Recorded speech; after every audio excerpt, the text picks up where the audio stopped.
एक अतिशय अद्भुत असा तुम्हाला उपाय सांगते आहे. कुठलाही खर्च करण्याची गरज नाही. रोज अंघोळ करताना हा उपाय करायचा आहे.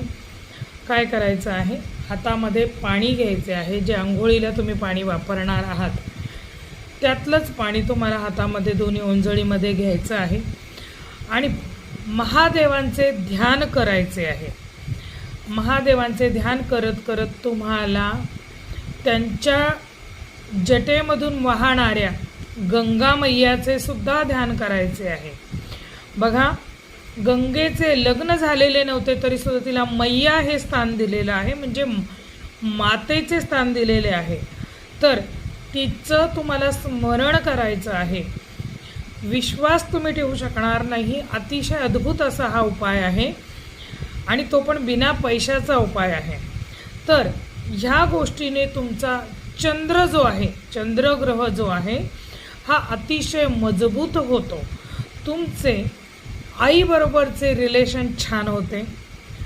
आईचे रिलेशन छान झाले म्हणजे पैशाला कमी नाही, कारण की आई म्हणली की सुख, आणि सुख म्हणजेच पैसा, समाधान, समृद्धी, हे सगळं काही तुम्हाला प्राप्त होईल. मानसिक अवस्था ज्यांची बिघडलेली असेल, म्हणजे ज्यांना कुणाला फिट्सचे त्रास असतील, ज्यांना कुणाला झोप लागत नाही, भीती वाटते, हे जे सगळे मन अशांत असणे, अति रागराग येणे, संतापी स्वभाव, ह्या सगळ्यावरती तुम्हाला त्याच्यामध्ये ही कंट्रोल होताना दिसेल.